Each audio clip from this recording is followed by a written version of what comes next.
To use Skrill on Chumba, you need to have a Skrill account and a Chumba account.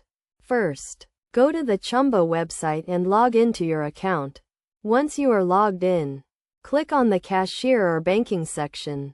This section will provide you with various payment options, including Skrill. Select Skrill as your payment method and you will be redirected to the Skrill website.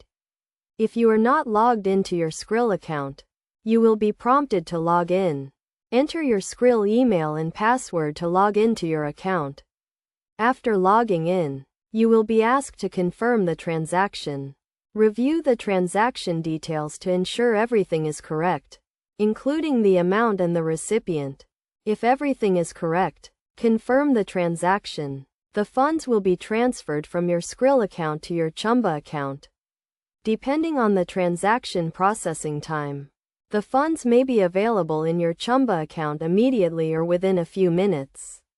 It is essential to note that you need to have sufficient funds in your Skrill account to complete the transaction. Additionally, ensure that your Skrill account is verified to avoid any transaction limits or restrictions. To avoid any issues, make sure your Chumba and Skrill accounts are registered with the same name and email address. This will help prevent any verification issues or delays in the transaction processing. Using Skrill on Chumba is a convenient and secure way to make transactions. Skrill provides an additional layer of security, as you do not need to share your credit card or bank account details with Chumba. In conclusion, using Skrill on Chumba is a straightforward process that requires you to have a Skrill account and a Chumba account. By following these steps and best practices, you can securely and efficiently make transactions on Chumba using Skrill.